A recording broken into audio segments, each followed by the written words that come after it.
اب پہلی بات تو یہ سوچئے، کیا انسان ہر وقت نماز پڑھتا ہے؟ ہمیشہ روزہ رکھتا ہے؟ جب اللہ کہہ رہا ہے میں نے تو پیدا ہی کیا میری عبادت کے لیے، کوئی اور کام اگر وہ کر رہا ہے تو وہ میرے مقصد تخلیق کے خلاف کر رہا ہے۔ وَمَا خَلَقْتُ الْجِنَّ وَالْإِنسَ إِلَّا لِيَعْبُدُونِ، میں نے تو جنوں اور انسانوں کو صرف اس لیے پیدا کیا کہ میری عبادت کریں۔ تو اصل میں بات کیا ہے؟ یہ نماز، روزہ، حج اور زکوٰۃ یہ بھی عبادات تو ہیں، اصل عبادت کچھ اور ہے۔ اصل عبادت کیا ہے؟ الحمدللہ وکفا والصلاة والسلام علی عبادہ الذین اصطفیٰ، خصوصاً علی افضلہم وخاتم النبیین محمد الامین وعلی آلہ وصحبہ اجمعین۔ اما بعد فاعوذ باللہ من الشیطان الرجیم، بسم اللہ الرحمن الرحیم۔ رب اشرح لی صدری ویسر لی امری واحلل عقدۃ من لسانی یفقہوا قولی۔ اللہم ربنا الہمنا رشدنا واعذنا من شرور انفسنا۔ اللہم ارنا الحق حقا وارزقنا اتباعہ وارنا الباطل باطلا وارزقنا اجتنابہ۔ اللہم وفقنا لما تحب وترضى، آمین یا رب العالمین۔ معزز حاضرین اور محترم خواتین، السلام علیکم ورحمۃ اللہ وبرکاتہ۔ آپ کے علم میں ہے کہ میرا آج کی گفتگو کا عنوان ہے کلمہ طیبہ، اور اس کے حوالے سے یا اس کی روشنی میں ہمارے دینی فرائض۔ بچپن میں مجھے امید ہے کہ بہت سے لوگ خوش نصیب ایسے ہوں گے اس مجمع میں جن کی تعلیم کا آغاز قاعدہ یسرنا القرآن سے ہوا ہو یا نورانی قاعدے سے ہوا ہو، اور پھر اس کے بعد حضرت مولانا مفتی کفایت اللہ رحمۃ اللہ علیہ کی کتابچے تعلیم الاسلام جو ہے انہیں پڑھائے گئے ہوں۔ ظاہر بات ہے کہ آج کل وہ رواج ختم ہو چکا ہے۔ آج کا ہمارا دور مادہ پرستی کا ہے۔ ہماری تعلیم میں بھی آپ کو معلوم ہے کہ کنڈر گارڈن جو ہے اس سے بات شروع ہوتی ہے، اور ممی اور پاپا یہ الفاظ جو ہیں وہ بچوں کو سکھائے جاتے ہیں۔ اللہ اور اس کے رسول کا نام عام طور پر نہیں پڑھایا جا رہا۔ لیکن یاد ہوگا آپ کو کہ اس سلسلے میں سب سے پہلے ایمان مفصل، ایمان مجمل یاد کرائے جاتے تھے۔ ایمان کیا کیا ہے؟ پھر 6 کلمے پڑھائے جاتے تھے۔ یہ 6 کلمے یوں سمجھیے کہ اسلام کی تعلیمات کا لب لباب اور خلاصہ۔ ان میں سے پہلے 2 کلمے کیا ہیں جو اہم ترین ہیں؟ کلمہ طیبہ، لا الہ الا اللہ محمد رسول اللہ صلی اللہ علیہ وسلم۔ یہ مختصر ترین کلمہ ہے، اسے ہم کلمہ طیبہ کہتے ہیں۔ اور یہ سمجھیے کہ ہمارے دین کی جڑ اور بنیاد اور اساس ہے۔ دوسرا کلمہ اسی میں لفظ شہادت کا اضافہ ہو کر اشہد ان لا الہ الا اللہ واشہد ان محمد رسول اللہ صلی اللہ علیہ وسلم۔ یہ کلمہ شہادت جو ہے یہ اسلام میں داخلے کا شاہ درا ہے۔ شاہ درا، در کہتے ہیں دروازے کو، شاہ درا بہت بڑا دروازہ ہے۔ جو لوگ دلی سے واقف ہیں انہیں یاد ہوگا، معلوم ہوگا کہ دلی جو ہے وہ جمنا ندی یا جمنا دریا کے مغرب میں واقع ہے، اور مشرق سے جو بھی آتا ہے یو پی سے، اس کو پہلے ایک قصبے سے گزرنا پڑتا ہے جس کے بعد پل آتا ہے جمنا کا، اور اس قصبے کا نام ہے شاہ درا پل۔ اسی طرح کا شاہ درا ایک لاہور میں ہے۔ لاہور جو ہے وہ راوی کے جنوب مشرقی کنارے پر ہے، آباد ہے شہر۔ اب جو بھی پشاور سے، سرحد سے، اسلام آباد سے، پورے پنجاب سے لوگ آتے ہیں تو انہیں لاہور میں داخل ہونے کے لیے دریائے راوی کراس کرنا ہوتا ہے، لہذا وہاں بھی ایک قصبہ ہے جس کا نام شاہ درا ہے۔ شاہ درا یہ بڑا در ہے کہ جس سے داخل ہو کر آپ دلی میں یا لاہور میں داخل ہوں گے۔ اسی طرح میں نے عرض کیا کہ اسلام میں داخلے کے لیے شاہ درا جو ہے وہ ہے اشہد ان لا الہ الا اللہ واشہد ان محمد رسول اللہ صلی اللہ علیہ وسلم۔ آج میں انہی 2 کے حوالے سے آپ کے سامنے کچھ باتیں رکھ رہا ہوں۔ باتیں بالکل بنیادی ہیں، اور میں سمجھتا ہوں کہ آپ کے ذہنوں کے اندر موجود ہیں۔ صرف یہ ہے کہ آپ نے شاید زیادہ کبھی شعوری طور پر توجہ نہ دی ہو اور ان کے بارے میں کہیں گہرا غور و فکر نہ کیا ہو۔ دیکھیے پہلا جز کیا ہے؟ لا الہ الا اللہ، کلمہ توحید ہے یہ، اللہ کے سوا کوئی معبود نہیں۔ اب اس کا تقاضا کیا ہے؟ اور دوسرا جز ہے محمد الرسول اللہ صلی اللہ علیہ وسلم، اس کا تقاضا کیا ہے؟ اللہ کے سوا کوئی معبود نہیں، معبود برحق صرف اللہ۔ اس کا کیا مطلب ہے؟ عبادت صرف اس کی ہوگی، کوئی معبود نہیں اللہ کے سوا، عبادت اسی کی ہوگی۔ اس عبادت کا مفہوم کیا ہے؟ قرآن مجید میں بہت سے انبیاء کی اور رسولوں کی دعوت بیان ہوئی اور نام بنام کہا گیا۔ ان کی دعوت کیا تھی؟ ان اعبدوا اللہ ما لکم من الہ غیرہ، اللہ کی عبادت کرو، تمہارا کوئی الہ اس کے سوا نہیں۔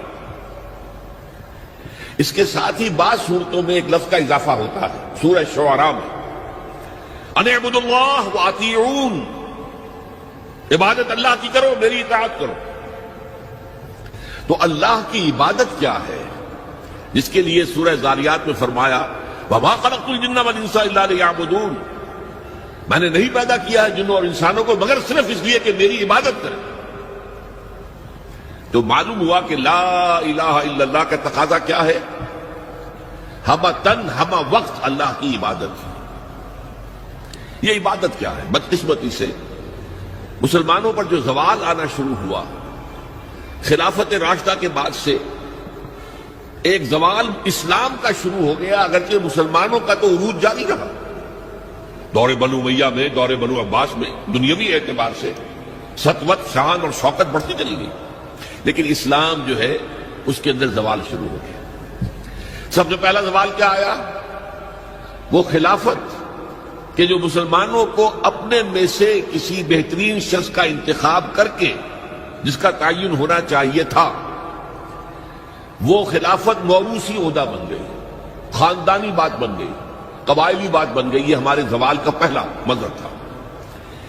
بہرحال اس کے بعد رفتہ رفتہ ہمارے تصورات بھی کچھ محدود ہوتے چلے گئے، ہوتے ہوتے بات یہاں تک پہنچی کہ عبادت کا مطلب ہے نماز، روزہ، حج اور زکوٰۃ۔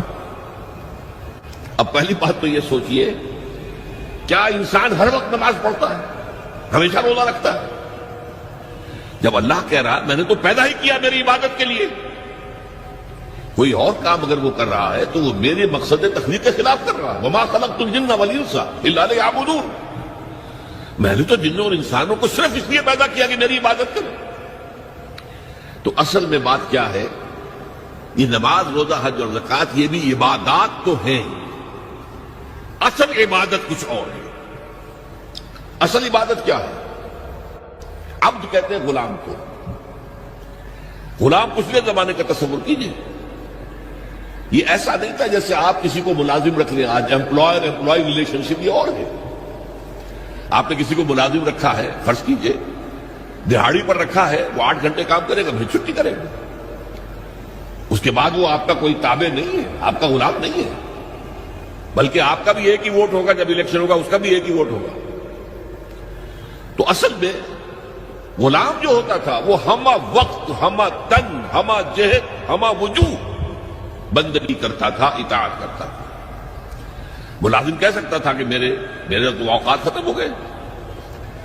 آپ نے کسی کو رکھا خانسامہ کی حیثیت سے، اور فرض کیجئے ابھی فلش سسٹم نہیں آیا تھا تو بیت الخلاء جو ہے آپ جس طرح کے ہوتے تھے سب کو یاد ہے۔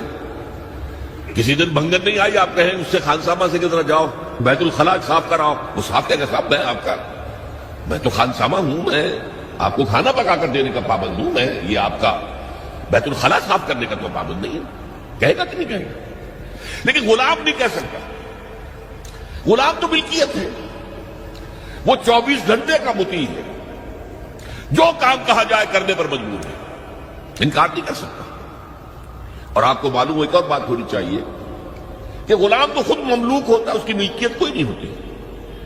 آقا نے کوئی اگر کوٹھڑی دے دی ہے کہ تم رات کو اس میں سو جایا کرو تو کیا وہ اس کوٹھڑی کا مالک ہو گئے؟ آقا نے کوئی چارپائی دے دی ہے اس پر سویا کرو تو کیا چارپائی کا مالک ہو گئے؟ نہیں، قطعاً نہیں، خود مملوک ہے۔ اور پچھلے زمانے میں غلاموں کا معاملہ کیا تھا؟ آقا جب چاہے ذبح کر دے، قتل کر دے، کوئی مقدمہ نہیں بنے گا، نہ 302 کا نہ 304 کا۔ کیوں؟ جیسے آپ کی بکری آپ کی ملکیت تھی، آپ نے ذبح کیا، گوشت کھا لیا، کوئی پوچھ سکتا ہے آپ سے؟ میری بکری تھی بھائی، میں نے ذبح کیا، Who are you to ask me؟ اسی طرح غلام میری ملکیت ہے، انہوں نے قتل کر دیا، میں نے اپنا نقصان کیا ہے نا۔ میں اس غلام کو فروخت کرتا تو کچھ پیسے مل جاتے مجھے، لیکن اختیار میرا ہے، میں نے اسے قتل کر دیا۔ اس معنی میں اللہ کا غلام بن جانا، اللہ کا بندہ بن جانا۔ یہ بندہ جو ہے یہ فارسی کا لفظ ہے، عبد عربی کا لفظ ہے۔ عبد سے عبادت بنا، بندے سے بندگی بنا۔ چنانچہ شیخ سعدی کا شعر ہے مشہور، جو مسجدوں میں پہلے لکھا جایا کرتا تھا۔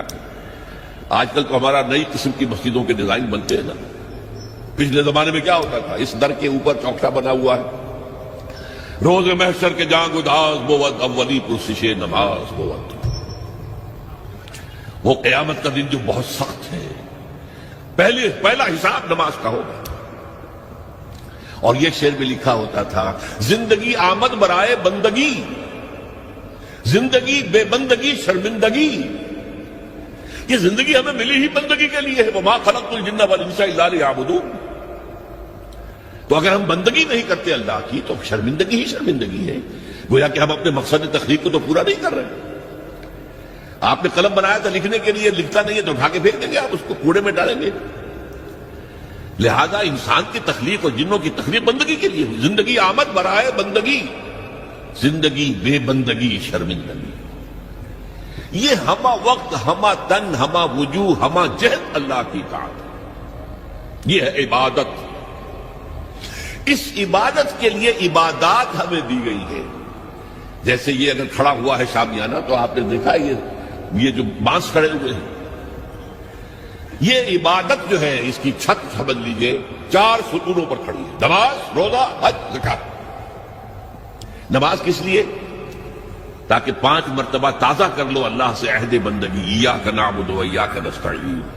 کہیں بھول مت جانا، صبح ہوئی ہے پہلے اپنا اللہ سے بندگی کا عہد تازہ کر لو، پھر دکان پہ جانا، پھر دفتر میں جانا، اور پھر دوپہر میں پھر نکلو، پھر تازہ کرو۔ وہ آپ کا لنچ آور ہوگا لیکن اس میں اللہ کو پہلے یاد کرو۔ پھر جب بہت زیادہ ایکٹیویٹی کا ٹائم ہوتا ہے شام کا، پھر یاد کرو اللہ کو عصر کے وقت، پھر مغرب کے وقت، پھر رات کو عشاء۔ 5 دفعہ یاد کرو اقم الصلاۃ لذکری، کہ تمہیں یہ بات یاد رہے کہ ہم اللہ کے بندے ہیں اور ہمارا کام بندگی ہے، ہما تن، ہما وجوہ، ہما وقت اللہ کی عبادت۔ روزہ کیوں دیا؟ تاکہ نفس کے اندر جو شیطنت ہے، ان النفس لامارۃ بالسوء، اس نفس کو کنٹرول کرنے کی عادت ہو جائے۔ بھوک برداشت کرو، کسی وقت کھانے کو حلال چیز نہیں مل رہی تو بھوک برداشت کرو، فوراً کسی حرام شے کے اندر منہ نہ مار دو، تمہارے اندر عادت ہونی چاہیے۔ پیاس شدید لگی ہوئی ہے تو اگر کوئی صحیح مشروب نہیں ہے تو ایسا نہ کرو کہ کیا کریں، یہاں پر تو سوائے جو شراب کا کچھ ملتا ہی نہیں تو لوگ شراب ہی پیتے ہیں۔ اس کے لیے مشق کرانے کے لیے 30 دن صبح سے شام تک جائز مشروب بھی نہ پیو، جائز کھانا بھی نہ کھاؤ، تاکہ تمہارے اندر صلاحیت پیدا ہو جائے کہ باقی 11 مہینوں میں ناجائز سے تو بچو۔ یہ ہے عبادت کے ساتھ ان عبادات کا تعلق۔ ایک بڑی ہمارے اندر جو ہے نفس کی خواہش، دولت پرستی، اس کو نکالنے کے لیے صدقہ، خیرات، انفاق، خرچ کرو، تاکہ یہ دولت کی محبت دل میں سے کھرچی جائے۔